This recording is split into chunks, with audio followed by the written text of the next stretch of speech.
Good evening, ladies and gentlemen, and welcome to this Harlow, Gilston, Garden Town Joint Committee of Monday, the 22nd of July. We shall get started with the webcast introduction, which I must read as follows. I'd like to remind everyone present at this meeting, will be broadcast live to the internet and will be capable of repeated viewing or other such use by third parties. Therefore, by participating in this meeting, you are consenting to being filmed and to the possible use of those images and sound recordings for webcasting and or training purposes. Please also be aware that if there is technical difficulties interrupt the meeting that cannot be overcome, I may need to adjourn the meeting. Members are reminded to activate their microphones before speaking, and more importantly, turn them off when they are finished. Which takes us to item 2, apologies for absence, which there are none. Item 3, substitute members. Given there's no apologies, there will be no substitute members. Item 4, declarations of interest. Anyone have any interest to declare? No, very good. Item 5, the minutes of the previous meeting on pages 1 to 3 of the pack. Are they agreed by the committee? Yep, very good. Item 6, any matters arising or outstanding actions? No, super. In which case we come to item 7, which is request to address the joint committee. I have had one request to address the joint committee, which is from Councillor Tony Edwards in advance of the meeting, which I've accepted. So, Councillor Edwards, you have up to 3 minutes to address the committee on the items you wish. Hopefully it won't take 3 minutes, just briefly. I just want to address the committee regarding agenda item 11, which is the reimagining how we can travel differently. And in particular, I want to talk about the sustainable transport network, particularly the yet-to-be-agreed Town Centre South link. And I also want to talk about the long-term revenue funding for the transport infrastructure. I'm old enough to remember way back sort of 2017, 2016, when we started talking about the development of the Harlow and Gilston town. And there was talks then about there being sustainable transport right the way through the town. And there was even talks then about the possibility of that sustainable transport link going out eventually to meet towards Epping, and there'd be a link via, what it's called now, Thaden Bassett and what have you, going out that way. And there was also, as there is indeed in this report here, there was also illustrations of a potential tram links and that sort of thing.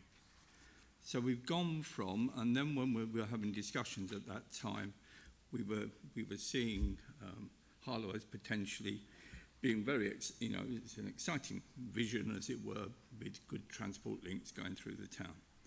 And we've gone from that to a bridge, plus the work that's going on in terms of the northern bit, so northern from Gilston up to Harlow.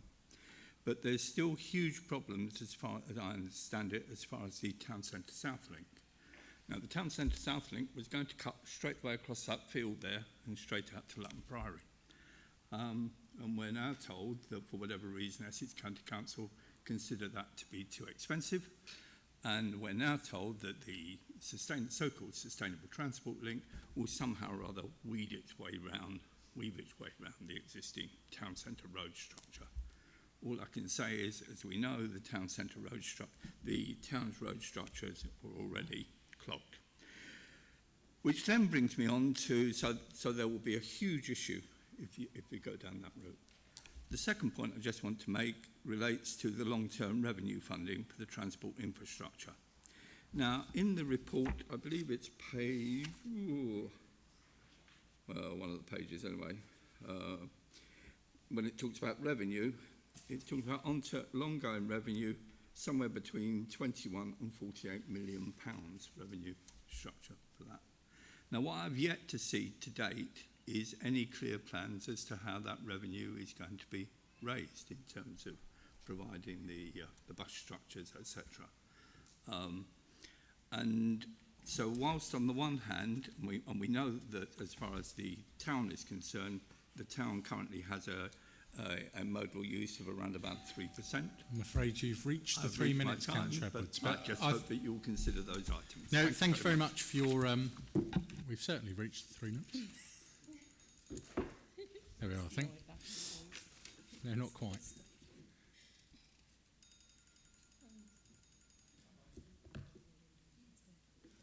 Yes. Yes, by all means, yeah. No, thank you very much for your address to the Joint Committee. I can tell you, Councillor Edwards, you are the first person ever to address the Joint Committee, which is an honour I'm sure you will hold for the days which you have remaining. But I'm sure the committee will take into account the comments you've made when we come on to the relevant item. There being no other requests to address the Joint Committee, it takes us on to item 8, which is the HGGT Annual Review 23-24, which I will propose, if I can have a seconder for that item, Councillor Wagland, and I'll hand over to Naisha to introduce that item. Thank you, Chair. Thank you, Chair. This report presents the annual review for Harlow and Gilston Garden Town for the year 23-24 and the last year of activity under our former governance arrangements of the Harlow and Gilston Garden Town Board. It sets out the achievements of the partnership and notes the considerable support the Garden Town receives from other partners, including Homes England and the ministry former known as JULAC. Members will note the increasing activity on the ground alongside continuing to prepare a strong policy framework to enable and coordinate the Garden Town growth. Particular highlights to draw your attention to is the start on site of the North to Centre STC funded through the Housing Infrastructure Grant Programme, completion and endorsement of the Latin Priory Design Code and the Master Planning Guidance Framework for the East of Harlow, which is ongoing. Also really important is the joint initiative between Harlow District Council and the Garden Town to implement the Discover Harlow Hub in the Harvey Centre. The recommendations to the Joint Committee are that the draft 2023-24 annual review set out at Appendix A is agreed, and that there is delegated authority to the Director in conjunction with the Chair and Vice Chair to make any minor changes and to publish the annual review. Thank you. Very good. Thank you for that. Are there any questions? Any members have questions about this report? No? Any comments at all from any members? Councillor Bolton? A very small comment, really. Guy is sort of fading away, both literally and metaphorically. I think a photo where he's not fading away might be better than the one that's here. Just personal view. Thank you, Councillor Bolton. Any further comments? No? Very good. In which case, I would just like to add to Naisha's comments that I think what the report evidently sets out is that we are in part, not entirely, but in part moving from design to delivery, from policy to delivery, and there are very tangible outcomes as detailed in the report that show some of the benefits of the Garden Town coming into fruition. Of course, there is disruption that they bring in the short term, but they will be certainly for the greater good. So with that, are those recommendations agreed by the committee? Very good. In which case, we move on to item 9, which is the Quality Review Panel Annual Report, which I think, Kevin, you are to introduce. Yep.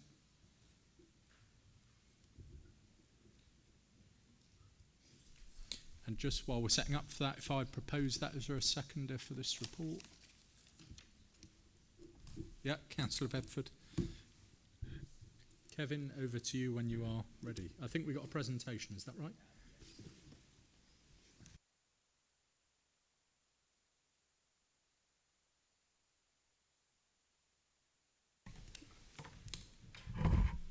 So, thank you very much, Chair.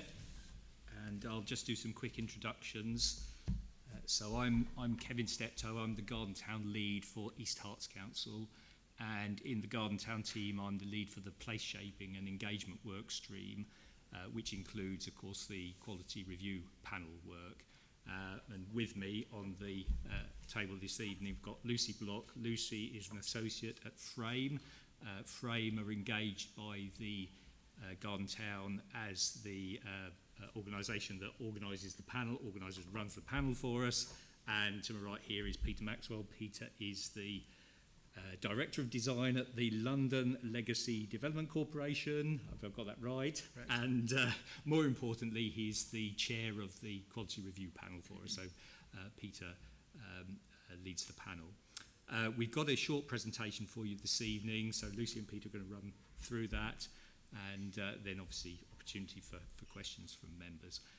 Just to say up front, obviously the purpose of the report this evening is to give you the annual report for the operation of the panel over the last year from April 23 through to March of this year, and it sets out obviously the range of schemes they've dealt with and the issues that have come up. So I'm going to operate the slides, and I'm going to hand over to Lucy and Peter to talk through them. Thank you. Shall I angle that through? I'll use that one. Thank you, everyone. Thank you for inviting us along this evening. You can go to the next slide for me, Kevin. So I just thought I'd briefly introduce Frame Projects. It's myself along with my team, Deborah and Ying Lee. We've been working with the Garden Town and Epping Forest District now since 2018, of which Peter has been chairing the panel since that time. Next, please, Kevin. Fantastic. So just to say that the purpose of the Quality Review panel and the work that we do at Frame and with Peter and with the councils is to really champion good design and good quality design, and that's recognised in national policy through the MPPF about achieving well-designed places. So everything that we're doing with the Garden Town is really focused on this and picking up on this national policy.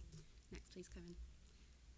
It's also worth noting that design review, there are a series of principles that were first established by CABE back in 2006, and then have been kind of developed over the years through Design Council and other people championing this kind of design review, this peer review system. And I think what's really important to note, and what we've drawn out here, is that buildings and places really need to be more than just the aesthetics and the architecture. They need to be about placemaking, health and well-being, and all the kind of infrastructure that supports good communities. So that's really what we're trying to do and how we're trying to support the Garden Town team. Next, please. So the value of design review and how that fits into the planning process. We kind of come in at a stage where pre-application conversations have already started taking place. We've been working with applicants to look at sites, realise what can happen there, and then we're invited to come along to help and to review those schemes. And when design review works well is when it comes early. So, you know, we're seeing schemes that are really at an early stage of design when when we're able to really help move things forward. So it's not just a tick box exercise. Those conversations are meaningful and helpful. And we really want to be constructive. We're here as a kind of critical friend at the end of the day. We're not here to make decisions. That's for the local authority to do. So yeah, we're really here to kind of really get the most and the best quality out of a scheme. It also works really well when we see schemes more than once. So we really champion this kind of cyclical nature and follow-up reviews, whether that's through formal reviews, which I'll come on to, or the smaller chairs review format. And it's also worth noting that we're seeing more and more design review included in planning performance agreements. So that establishes upfront an expectation with applicants that they need to come to the quality review panel at least once, maybe even twice. So it's factored in, it's budgeted in, and they're aware of that. So you set that expectation up front. Next, please. So the membership of the panel, so as we said, we've been chaired by Peter since 2018, but he's also supported by 25 professional experts. And I won't run through all of these, but you can really see from the list behind me the kind of real broad range of expertise. So it's not just architecture, it's all those other kind of elements that really bring together. And what we try and do at each meeting is bring a kind of collection of different views, different thoughts together. So you get this really kind of diverse feedback that can help. And we work really closely with the local authorities to make sure this membership is reflective of the needs of the Garden Town and whether we need to bolster certain experience. So over the years, we've invited more sustainability consultants, Social infrastructure was another one that we brought in, and stewardship as well, which I believe is later on in the agenda. Next, please. So we offer 3 types of review. The most commonly used, and for larger, more complex schemes, is the formal review, which is chair plus 4 of our panel members. But we also offer smaller reviews, workshop reviews, which are much more discursive in nature. We use those quite a lot with policy documents, for instance, but they can also be used to break up kind of large master plans and look at thematic topics.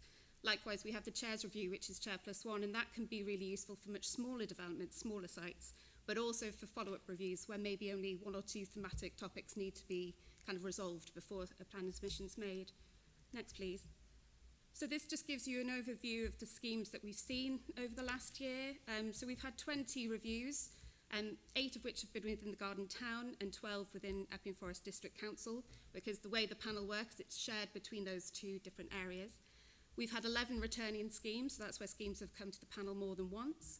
And you can see kind of from the types of proposal, which is the diagram on the bottom left, that the majority of what we've seen this year have been master plans, and that's not really surprising because since the Gilston area master plan was approved in principle, subject to the Section 106 being agreed, a lot of that momentum has started picking back up again.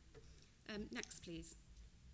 So this just gives you a bit of an overview about where those schemes are located within the Garden Town. So we've had 1 scheme within the town centre. Like I said, a lot of our attention this year has been on the Gilston villages, so we've seen 4 schemes there. And we've also had 2 opportunities to review the Latin Priory Design Code. And we've also looked at the strategic document around stewardship as well. Next. Thank you. So we have opportunities throughout the year to kind of reflect on lessons learned, monitor how the panel is progressing. So we had a progress meeting earlier in the year with the Garden Town officers, with ourselves and the chair, to kind of look at the process and get any feedback. We also do an annual report every year, which was shared as part of the notes with the agenda. And we also like to have an annual meeting where we bring together officers and all the panel members and reflect on what's gone well, what hasn't, and look at some case studies as well and kind of share lessons learned between everybody involved. Next, please. And this is where I'm going to hand over to Peter, who's just going to discuss some of the kind of emerging topics and themes that we've seen over the last year. Thank you, Lucy, for that. I suppose there's a number of key kind of themes that have developed. Surprisingly, one of the top ones is about the strategic master plans. We understand as a panel, and certainly I do as a chair, that there's been a lot of time, effort and preparation, not just in the years preceding the application being submitted, but sometimes decades. And how we best support the local planning authority and you as decision makers in terms of the master plans is actually we've looked to try and break these master plans up into thematic areas, and by that I mean focusing on things like transport first before we get into issues about housing or urban form. And that's been, I think, helpful and successful working with the likes of the Gilston villages in particular, because they are big developments in their own right. They are almost, so Lucy mentioned our work at London Legacy Development Corporation, that's better known as the Olympic Park, down in East London. Gilston's almost double the size of that in terms of the amount of homes and infrastructure needs to go in and the amount of time and effort needs to look at that. It needs to be done properly, and that's what we're here to do, help support the officers in making the decision and give you the right information as decision makers. So we've kind of tried a number of things in terms of the strategic master plans, and that seems to be working well, and they're bespoke for the specifics of each individual application. If you go to the next one. I think one of the key themes that come out with all development that we're seeing is about what is character and identity in the different parts of the Garden Town, and what are developers doing to really understand that, rather than just like everybody recognises that viability is really difficult at the moment in terms of development, but that shouldn't mean that when the developers and landowners are bringing forward things that will change this part of Essex and Hertfordshire for long term, actually, that they think about very carefully what is the identity that they're adding to and what is specific about the developments coming forward. So continually we're challenging on behalf of yourselves and the local planning authority, what does it mean in Latin Priory as opposed to east of Harlow, as opposed to Gilson, what is appropriate in terms of the type of development coming forward. And we've been advocating with colleagues about stronger design guidance, particularly technical term, but design codes, and I think some of you have seen those in the past. We're here as a critical friend. We're also here, I suppose the point is, as I said, it's not to be a kind of quasi-planning committee, that's for you. So we are here to support the development coming forward and make it and improve it as best as possible. So my role, as I see as the chair, is to try and make sure that the panel that I work with gives prompts and our expertise and knowledge, and give examples and best practice about how they can improve the schemes that they've got. And I think that's really important. So if we go to the next slide. Sustainability and transport, I think there's a couple of areas I'd want to kind of highlight here. We've been continually, nearly every development we're seeing, keen to understand how they're going to contribute to the overall targets for modal shift, because that's imperative. One part of the jigsaw needs to support all of the other parts, so if it doesn't meet the modal shift, it can't really bring forward the overall plans. I think we've seen definitely in the last year a kind of improved understanding and awareness in terms of climate resilience of the green infrastructure and kind of biodiversity. I think that's obviously been twinned with things coming in like biodiversity net gain in terms of legislation. I think the area that's probably less understood and less acknowledged is in terms of actually kind of low to zero carbon development, in terms of construction, in terms of delivery and how you get there. And that's something that we've been trying to support applicants as they're coming through the process. I think the last thing I'd like to say is this is a two-way discussion between us and the applicant, and I'll kind of end, and the presentation ends on the next slide, which is from a developer that we've seen repeatedly called GS8, and they're developing in and around this area, actually very, very innovative in terms of their business model, but also in terms of their output. They're building kind of no bills, zero carbon homes for people that don't want kind of very large properties, but want a certain kind of product. And they found the process incredibly supportive and helped them deliver things within a kind of good time and get onto site. So happy to take any questions, and thank you all for your time. Very good. Well, thank you for the overview and introduction. And in that vein, do any members have any questions on the QRP annual report? Councillor Wagland. Thank you very much indeed, Chair. I was a vigorous proponent of this from a very early stage when we were first thinking about it, because I think it is one way of avoiding some of the homogeneity and other problems that are experienced in and make residents feel as though they've just got yet another housing estate, and garden communities always seem to me must be more than that. And I was seeing a fair few of these bodies coming through, and overall I have to say I've got very little by way of anything other than positive to say about them. So I'm a real fan. I like the fact that you've expanded the scope of the areas of expertise, because you know, there's always another category, and I think you don't want to discourage developers from coming if there's a particular point they've got, because you haven't got it on your list, but actually you've got the people who will be able to put them in touch with what's actually going on in whatever it is that's created for them.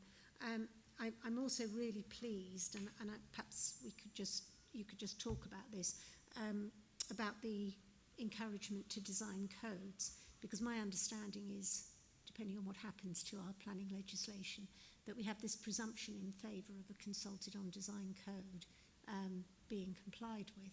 And that, I think, is a little understood tool for local authorities and local communities, and really significant. Of course, it doesn't really work unless you've got a design panel, it seems to me, who are talking about quality in the context, because it sort of seems as though there's a missing piece to to the jigsaw. But for me, that's really important. So if you could just talk to us about that.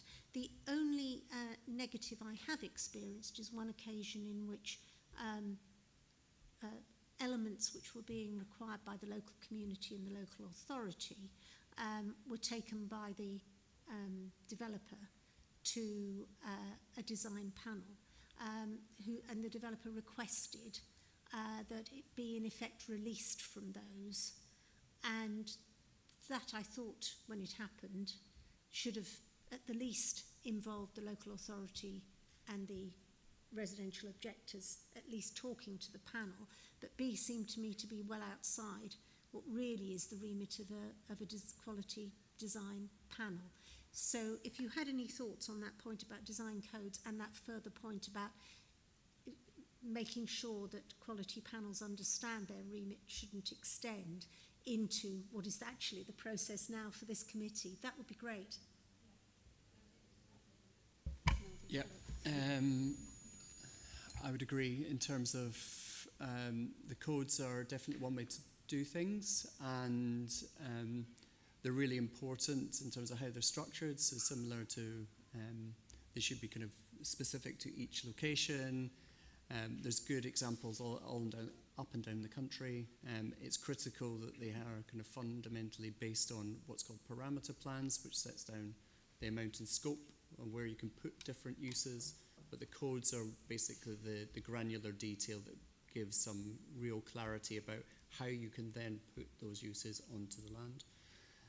I think the one thing I would say in terms of, like anything in this world, the devil's in the detail, and the panel is certainly there to help challenge and use the best practice around the panel there, but it needs the expertise inside the planning authority as it's going through the process, because the codes are usually used for long-term planning, and that will happen over many years. So making sure that there's somebody in a local authority that understands what has been consented up to a particular point or phase of development, and then what is kind of looked at afterwards is really important. So that competency is part and parcel, not just the panel, I would say.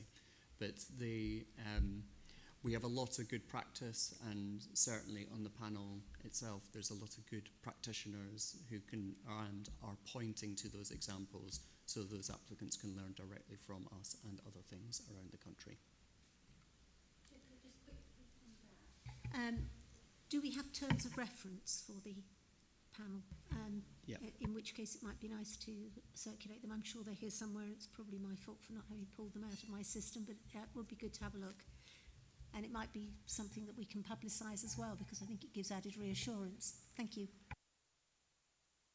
And then I'll just come back to you quickly on the panel remit. So, yes, the terms of reference does cover exactly what the panel's purpose is, and you know, the level, I guess, of advice that they can give and the stand-in of that advice. Because effectively, you know, the panel is an independent voice and a critical friend, but it's very clear up front that they aren't the decision makers. So actually, some of the comments that they may provide may be counter to, you know, what is realistic and what the committee feel is appropriate. So although the letter is there to help, it's not set in stone that all of those things have to be done. It's just ideas really to help inform. In terms of applicants coming and expecting the panel to reinforce things they want to do that aren't appropriate, we have briefings ahead of the meetings themselves with the case officer, with people like Kevin and strategic leaders within the teams, to kind of identify challenges, identify pre-application discussions. And in those conversations, often it's quite useful to understand what discussions have been going on with the applicant, where there are issues that the panel need to be aware of. And I think, you know, a big part of the panel's remit and kind of support is to make sure that these places work for local communities. So it is we're often really keen to hear about how engaged they've been, what kind of public consultation has taken place, and what the feedback of those meetings has been, to then inform how the design is developing. So I would certainly hope that the panel hasn't undermined the committee at any moment in terms of that, because we're very strong advocates for that. Very good. in lieu of any other questions, I have a couple, if I may. One is just to test your feeling, both in this year, which we're talking about, and the financial year we're now in, as to whether you think the applicants you've dealt with are paying enough attention to the ICB and the health authorities and their desire that we hear a lot about for better design in terms of health outcomes, and how that, whether that's playing out or not enough, is the first. And the second was just on a point that you made a little bit earlier about the capability within the planning authorities. And obviously there's well-rehearsed challenges in terms of capacity at the moment in planning authorities, but whether you think within the particular authorities we're talking about, whether you're finding that to be a challenge or not, as the case might be.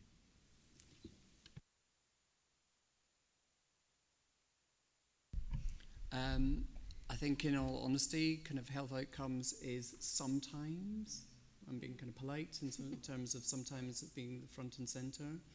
I think a lot of the time, and this comes back a little bit to the placemaking character point as just an example, a lot of the time it comes in as an application for X number of homes, rather than what is the purpose of these homes, what is the outcome that we're trying to achieve here, what is the outcome you're trying to achieve as a panel, not just in terms of a place to live, a place to thrive, a place to have jobs. That usually has to be pulled from the kind of less enlightened developers, and that's quite difficult. So getting down to the kind of impacts specifically in terms of health outcomes, the better ones will understand that in terms of green infrastructure, open space, relationship to creating new places and having those things on tap, as well as access to, you were mentioning before, in terms of sustainable transport and different modes of transport. But it is patchy at very best, and there's a lot of, there's some still at the old kind of traditional developer model of, well, we're just trying to get some houses on, and that's it. So unfortunately, there's room to happen there, but I don't think that will come as any surprise to any of you about that. There's a mixture. But as I said, the chap that was on the end of the development, the developer I just showed you the kind of quote from, that is really interesting, because that's here right in your patch, and I would say that they are kind of pushing the boundary not just for this area, but they're pushing the boundary nationally, and that's really interesting that they seem to be able to get the financial model to work here and give a better product and give some point of difference and do all the placemaking and health outcomes better than you see in kind of London and some of the other metro cities. And then just on your point around team capacity, so the last couple of years we've dealt predominantly with the same groups of people, a lot with Kevin's team around the Gilston Villages, a lot with Epping Forest team around the design code of Latin Priory, but we haven't had the same level of engagement with kind of Harlow Town and some of the other areas that we haven't seen any of east of Harlow for quite a long time, for instance. So what we've actually decided and planned to do actually on Wednesday this week is have kind of an update session, an upskilling session with all the officers across both the Garden Town teams and Epping Forest, and hopefully that will kind of give them confidence to bring schemes forward. I think there's a lot of concern maybe that schemes aren't big enough or important enough, but actually a lot of the smallest schemes and smaller sites can really unlock potential in town centres. So we're really going to encourage applicants to bring a whole range of schemes, and and hopefully that will really help them if they've got any questions or concerns to actually directly have that conversation on Wednesday. So yeah, looking forward to that session as well. Very good. Any other questions? No? Any comments from anyone? Councillor Bedford? Yeah, thank you. I believe the QRP is working really well, especially coming from the Epping Forest District Council side, and GSA, who you've put up on the wall there. I know they've been working extremely hard to get stuff through. I suppose really I look at you as a broker. So you broker a deal between like the local authority and the developer, and obtain the best for that site out of both sides of the parties. You're in the middle. Everything seems to be going quite well at the moment, and just thank you for the work that you're doing. Thank you. Very good. Any further comments? No, well, just to echo Councillor Bedford's words and what's set out in the report and what you've just presented us with.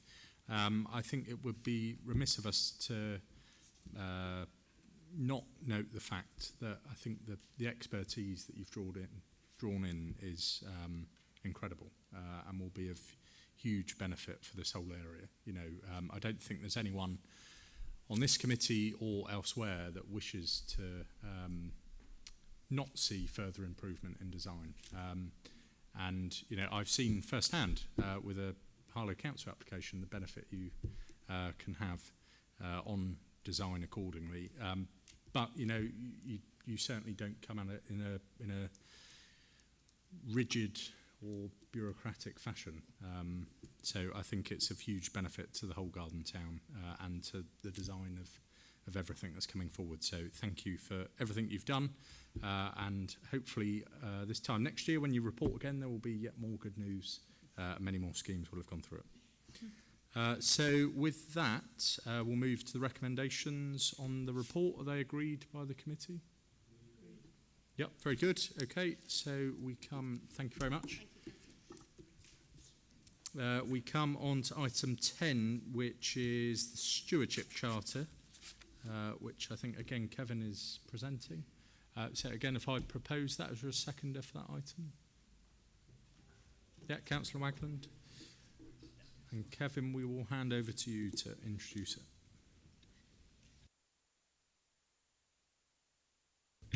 Okay, thank you very much, Chairman. So, as you say, this report relates to the Harlow and Gilston Garden Town Stewardship Charter. This is a piece of policy work that's been developed over the last year or so by the Garden Town teams with input from a range of stakeholders and following a consultation exercise. It's now in front of you in this report for your agreement. Stewardship obviously is one of the fundamental issues that we've been talking about as a group of local authorities since the beginning of our arrangement as part of the Garden Town. You know, what does stewardship mean for us? How important is it? What's its impact? How do we deal with it? How do we grapple with it? Our vision, our Garden Town vision, which is one of the early policy documents that we produced, sees stewardship very much as a golden thread that links together delivery of housing, delivery of places, delivery of jobs, employment, economy, and obviously the transport impacts that are a significant part of our work. So we've always said that stewardship is a very important fundamental element for us, but we've not really crystallised what it particularly means or how we see it as being implemented in the Garden Town.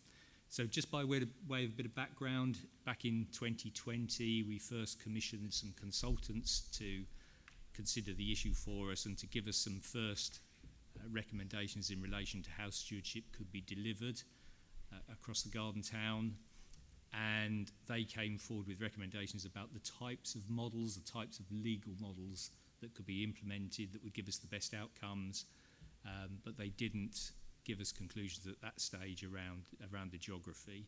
So we moved on a step. Members continued to consider stewardship, and back in 2022 we were asked as a team of officers to formulate some stewardship guidance. That was the request, so that we had a position that we could publish that made it clear how we see stewardship. We crystallised that through member engagement in workshops and, as I say, through a consultation exercise. And our view, and this is set out in this charter now, our view, we're saying that stewardship comprises the inclusive, proactive and responsive planning, placemaking and care of new places. Now, it's always very difficult to crystallise stewardship in much less than, there's probably 10 words or so there. It's always very difficult to capture it in much less than that, but that's a pretty pithy statement of what we see as stewardship. Just for the avoidance of doubt for members, there is some more work going on in the officer team at the moment around the potential for us as a group of of authorities to take on more of a direct role in stewardship. That's a different piece of work. That's not the subject of the report this evening, but just to make sure that members are clear, that work is still continuing. So this is very much a policy piece of work that you have in front of you this evening. We'll be coming back, of course, to the Joint Committee in due course with another piece of work about what's the potential role for the Garden Town partners in delivering stewardship. Is it just a case of working with developers, or are we taking a more direct role? That's a decision for later. That's not what's in front of you this evening. What you do have in front of you is a set of high-level principles for stewardship. There's 6 principles set out in the Charter. As I say, they're very strategic, they're very generic in nature. They've been formulated in a way that suits the range of sites potentially coming forward from, obviously, Gilston, where we have a developer that's reasonably advanced in their thinking around stewardship, to some of those sites where that thinking hasn't taken place yet. So they're very generic in nature, they're very strategic, they're very high level. We felt they were appropriately framed in that way so they could be applied across the Garden Town geography. It's been subject to consultation in the normal way that we seek to do, to include as many stakeholders as we can. All of the normal comms around that have taken place. That took place towards the end of the last part of the second half of last year, It's not necessarily an issue that many people will have strong views about these sort of principles. When it comes to the day-to-day care of places, of course, people do get far more interested and excited, but the high-level principles maybe don't generate that level of excitement. We didn't have a huge number of responses, but you can see from the appendices that they covered quite a range of issues. So you've got with you this evening, and there is a lot of material, but it was just to show you the work that's taken place. You've got the outcomes of the consultation with proposed amendments to the draft charter. You've got the QRP report, and you heard the representatives just now talking about their work. The QRP have assessed this policy document for us. You've got our response to the QRP's advice in relation to the stewardship charter. We particularly want to engage with young people around stewardship. This is one of our quality of life outcomes that seek to ensure more engagement with the younger audience, and we commissioned some work around that. You have the report as one of your appendices. You have some scenario testing around the charter, and finally, in Appendix G, you have the draft final charter as it now stands, following all of that consideration of consultation, feedback and amendment. So, Chairman, I think that's all I need to say. Obviously, I can respond to any questions, but it's being put forward now, of course, for the agreement of the Joint Committee, and, of course, in its authority that the Joint Committee now has, as a piece of policy work coming forward. If the committee is minded to agree this evening, this becomes in place. From now, it changes from our previous arrangements, of course, when we went back round the decision-making, the individual partner authorities. Because of the delegation that we now have in this committee, we can agree it and it becomes implemented thereafter. So it's a positive move forward, and that's hopefully another example of the good work that the committee can now do in its new governance setup. Thank you, Chair. Thank you very much, Kevin, for that introduction. I would certainly endorse what you've just said. This is the first, hopefully, of very many examples of the role of the new committee and the fact that it can take such decisions in the best interests of our place accordingly. So, do any members have any questions on this? Councillor Wagland? Thank you, Chair. I'd like to endorse what you said. I'd also like to pay tribute to some seriously hard work on the part of officers. This wasn't an easy task. They've been able to distill it down into a charter format. Particularly impressed by the engagement of young people in shaping this.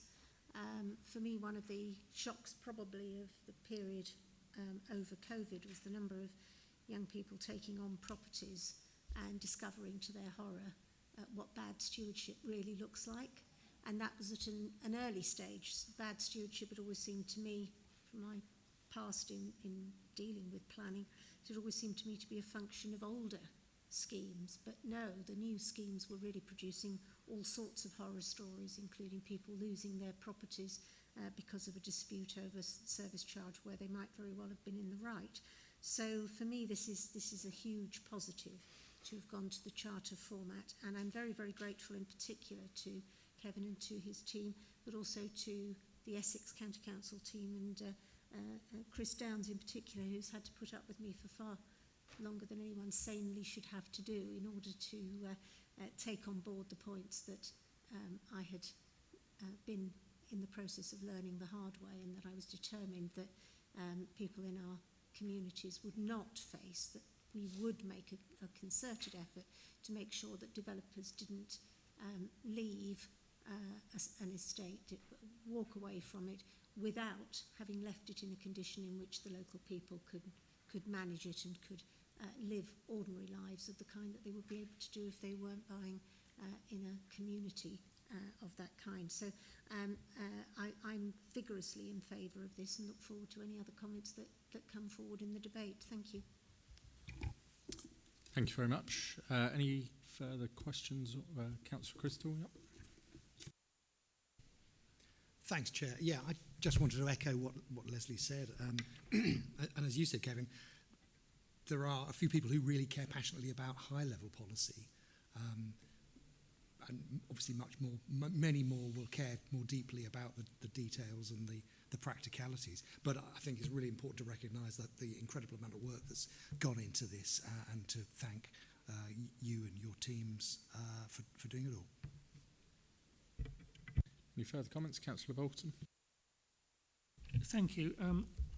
It's a good piece of work, this, and an important document. I only hope that the planning authorities are robust in following out or carrying out what it says here. The Charter will be taken into account when assessing the acceptability of development proposals, and the Garden Town partners expect landowners and developers to sign up to the Charter. The difficulty arises when they sign up, but when actually their proposals come forward, they don't fulfil the requirements of the Charter sufficiently. And I think it'll be important that the planning authorities are robust in their interpretation and indeed acceptance or not when it happens. Very good. Any further questions or comments? No, in which case I will just conclude by saying, I agree with all the contributions that have just been made. I can't entirely endorse your toing and froing with your officers, Leslie, and as to how painful that may have been. But having heard you in other circumstances, I think the Charter is more robust for those contributions, I have no doubt. But to the point that Stephen has just made, I think everyone knows of circumstances where developments come forward and stewardship has not been thought out very well. And as Leslie said, that sadly too often is to the benefit of developers and not the people who have moved into those developments.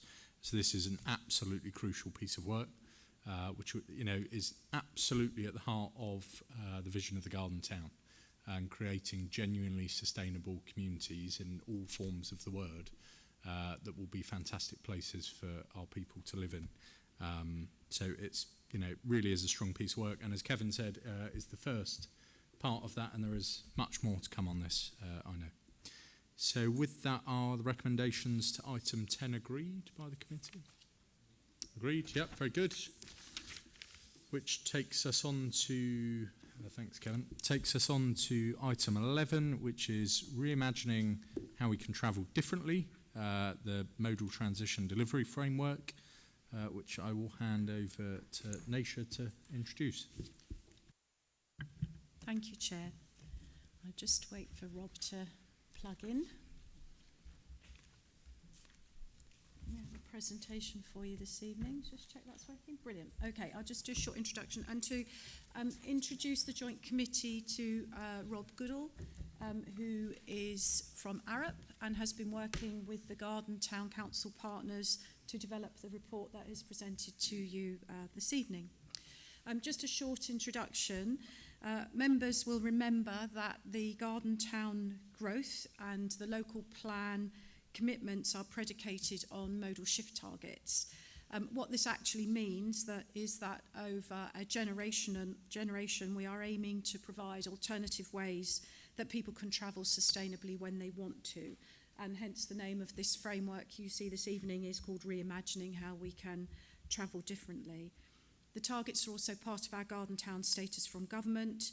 They agreed in the Garden Town Transport Strategy, which is already endorsed through the formal planning processes of the 5 councils.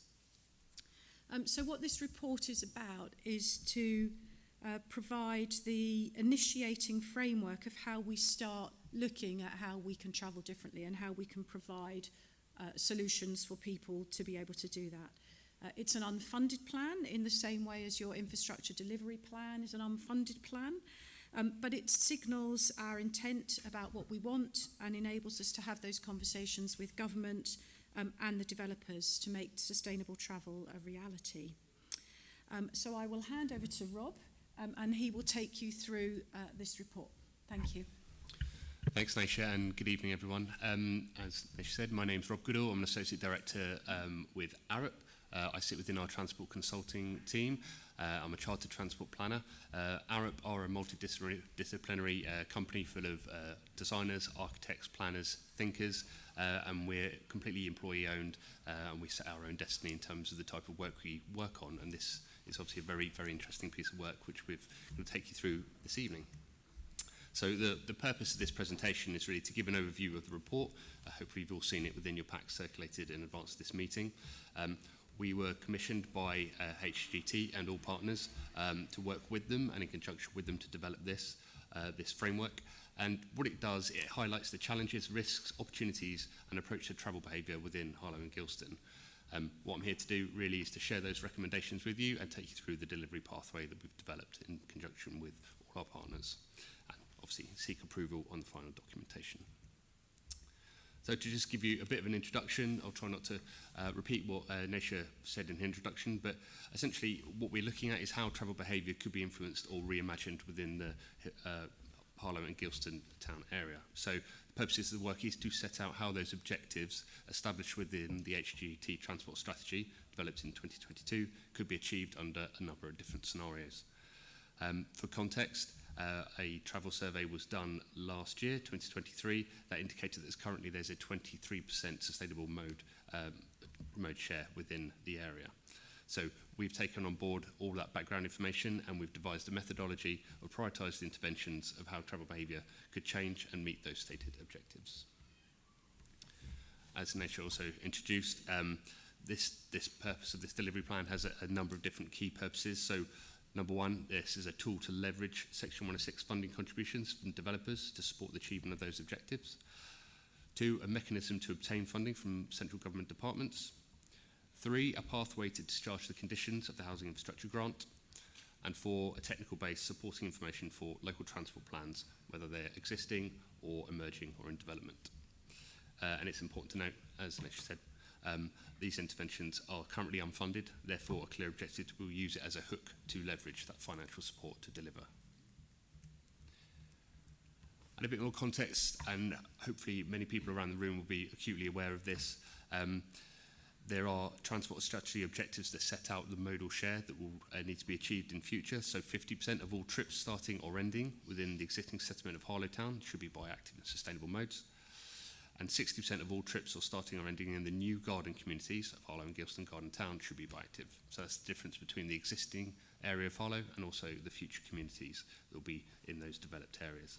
So the key takeaways from that is that Harlow residents will need to change their behaviour. This is not just about the new communities. There will need to be a change in the way people travel within Harlow itself. And those new strategic sites will need to set out, we've heard from the presentation earlier about the quality review panel, they will need to set out how those things will be achieved in the future as well. And just for context as well around the grant determination agreement, so there's the wording there, we need to basically respond back to that agreement about monitoring and evaluation back to the Department for Transport around how the evaluation of travel plans and meeting those sustainable and active mode objectives are progressing. and also the potential approaches to meeting that requirement. So this is a key document and actually going back to the Department for Transport on their needs as well. So there is a key takeaway there around the clear and effective need for a monitoring and evaluation plan, and this work will need to set out how potential approaches will meet the requirements, both existing and those in the future. And it is a big challenge. As we all know, there's a huge amount of growth that is planned in Harlow and Gilston Garden Town. As you can just see there, the growth in the number of homes over the next period is quite significant. So underpinning that, there needs to be a key pillar of that sustainable development needs to be around sustainable modes of transport and how that is delivered and how that is achieved. Just for context, again, I've talked about it earlier, we did a travel survey last year, and it was 23% of people travelling sustainably. In order to meet those targets, we need to near doubling of the people using sustainable modes within the existing town. And actually, based on the interventions that are currently proposed or in train, there's going to need to be a significant change in the over and above the existing measures that are planned. For the strategic sites, that target is even wider, so they have a much higher share of active and sustainable modes, so that will require a new style of development which favours sustainability and delivers a step change in mobility patterns. And just for context there, active and sustainable transport includes walking, cycling, bus and train, and non-sustainable vehicle passenger or driver, just for clarity. Whilst percentage shares make sense to some people within the transport planning industry, what people really want to see is the numbers. So that increase in the number of homes, the number of people travelling, and an increase in those sustainable modes, that's going to lead to an additional 90,000 trips per day if there's no reduction in the trip rate. I won't go into too much technical detail set out in the report, but we are imagining people are going to make less trips in future, more sustainably. If they're making more localised trips, they're not going to need as many trips. That's due to changes in delivery, servicing, online retailing, all those sorts of things. So our plan and framework sets out a number of different future scenarios where people will travel possibly less, and they will to significantly change the way they do travel between sustainable and non-sustainable modes. So on to reimagining travel, and really what does that mean really? How we set out the report, it sets out a number of different themes that are set out within the transitional framework, which are set out here. So there's a theme around roads, streets and neighbourhoods. There's a theme around increasing bus use, increasing shared mobility and active travel, which Harlow and Gilston Garden Town have already made some fantastic inroads in delivering some of that. Targeted engagement programmes, so I talked about the need to change behaviour change programmes to actually work with residents to understand what are the barriers to them changing their behaviour. It's not just all about building infrastructure, it's also about working with people to find out the best way they can travel. We've also got rebalancing the cost of travel, and that's around looking at parking strategies to see how the impact of pricing of car parking could impact people's behaviour, and also around sustainable freight and delivery. Whilst that doesn't lead to a modal shift by itself, it's really a very good complementary measure to ensure that you're making the best use of your highway and road space as you go forward. And just to set out what the scenarios are that we've worked through, we've provided 3 different scenarios that have been developed to really give an indication of what are the different potential pathways to achieve those objectives. The first is sort of business as usual, as things are planned, carry on going, but no significant changes over and above that committed infrastructure, and only a small change in behavioural change programmes not currently planned. The second scenario is around an ambitious programme, so that's trailing the target, but actually progressing towards those objectives over the longer term. So they may need to be over and above what is already planned in terms of more sustainable transport infrastructure, and a few different schemes that come in there. Some of them might be quite controversial and they may be high cost, but they're not delivered in this scenario, they're actually delivered in the exemplar. And on to the exemplar. So the exemplar is the whole framework that's really deliver everything that's within it. So that might require difficult decisions to be made on those delivery of those more controversial measures, but really enforces that growth in public and active transport through improved services and land use changes, working with developers and the quality review panel and others to check and challenge some of the developments that are coming forward. So just to take people through a scenario, a worked up scenario. So in an exemplar scenario for Harlow, the objectives are met. So those sustainable mode share targets that we set out at the beginning of this presentation are met, which means that traffic and congestion actually doesn't increase. You might have seen one of the bar charts earlier. Actually, that shift in sustainable modes compared to non-sustainable modes means that traffic volumes don't actually increase over and above the current day, but there are a lot more people travelling sustainably. But that does require changes to the way the network is served and the services that are provided around public transport. So using available resources, HGGT successfully delivers those interventions and it contributes to those targets in the short term. Timely delivery of STCs and other public transport increases the public support for further interventions.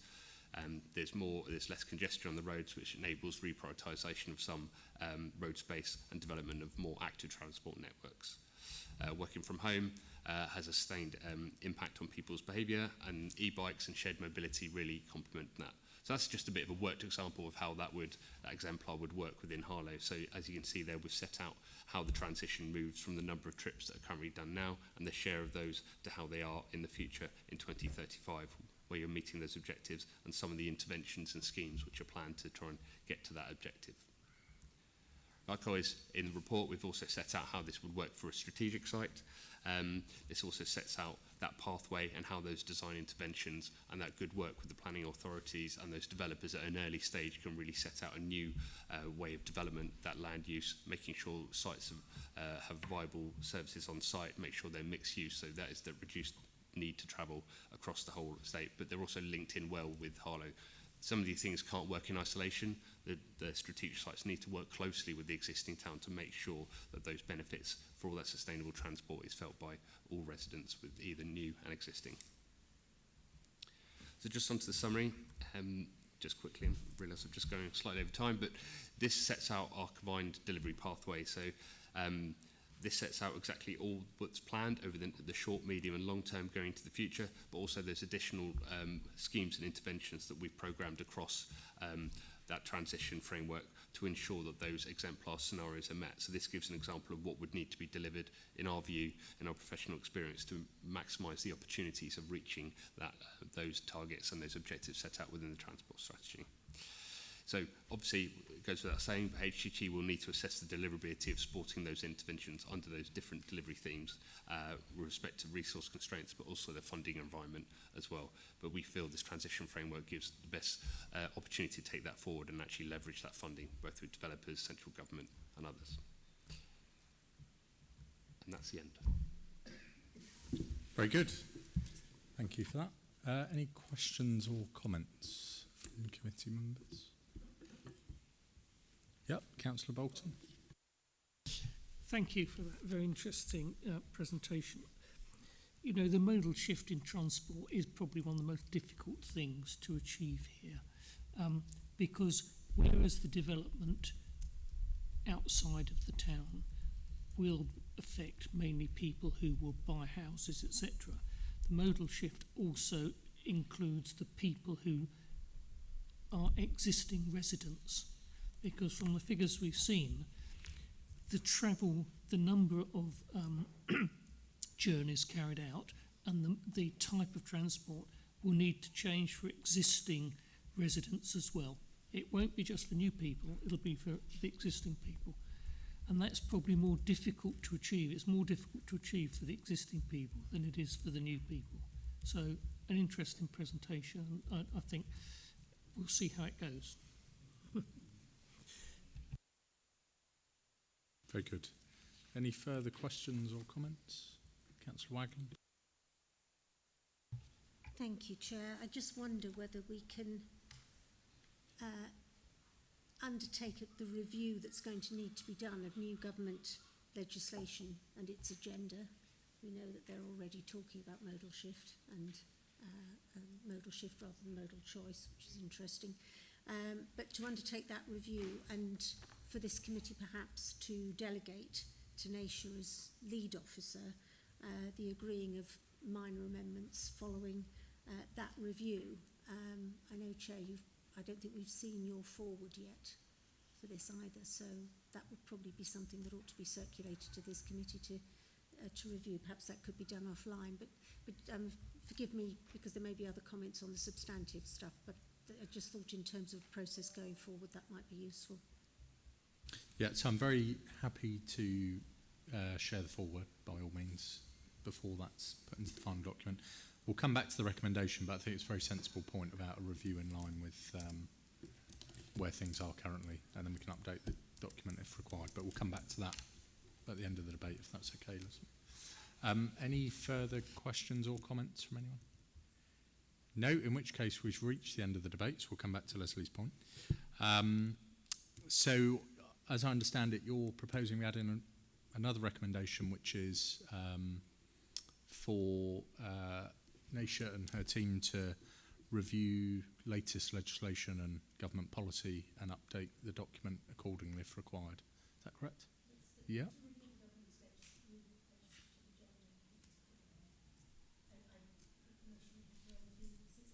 Do you want to come in on that? Yep.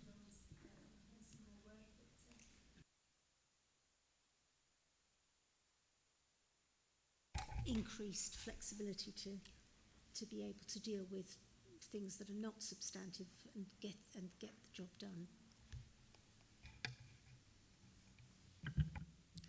Thank you, Councillor Wagland. I think that's very sensible. I'm just wondering if we can do it in maybe in two halves, because although we have the principles of some legislative change that's coming through, we don't know much in terms of detail yet. And I think it might be helpful to the partnership for us to have something that's a first draft that we can use in our discussions, and then we can come back October. I've actually, one of the recommendations is that we update in spring 2025, but we could work with the Joint Committee in order then to, as we get more information about those, provide a further iteration over, say, the next 6 months. Chair, if I might just come back, I mean, I think that sounds incredibly sensible. Just to flesh out, I mean, my concern about this is that we have better buses rather than bus back better or whatever the previous versions have been, but we don't actually know what that means, and that would be a really major factor. It would be annoying, I think, not to have reviewed where the direction of travel, for want of a better description, is. Perhaps it's a very appropriate description, and then be able to adapt to that. I think you're right, Naisha, that we would then need to review it on a rolling basis to see what happens with that agenda, because a new administration often has to make shifts of its own, modal shifts. So that was my rationale for it. Buses seemed like a really good example of one that you could get hopelessly wrong because the legislative agenda was going to be different from what you imagined, possibly more ambitious, possibly less so. But either way, we don't really want to have to do a complete upending of this report. Yeah, so I think you hit the nail on the head, Leslie. Are you happy that we stick with recommendation D as it is, that an update on progress reported back in spring, with an understanding from the committee that that will involve further engagement and reviewing legislation as it comes forward in more detail? By the autumn, I presume all of those bills will have been laid and there'll be much greater understanding of the detail of them. Yes, and I think it's a matter for the committee. My suggestion Yeah, and then it will come back to the committee.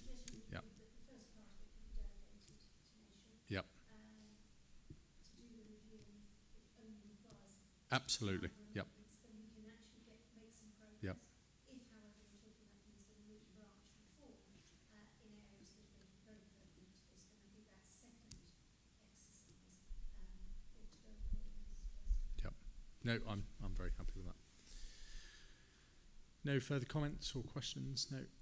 Okay. In which case, I think it's firstly to Arup for a very comprehensive report on what, as Stephen said, is a very complex matter. I don't think anyone fails to recognise quite the scale of what we're talking about. And when you understand that the garden town in 9-10 years' time, we're suggesting will be the same size as Cambridge or Exeter, or Guildford or Norwich, that it doesn't seem such a distant concept that we will have to do something dramatically different on active travel, moving away from where things are currently.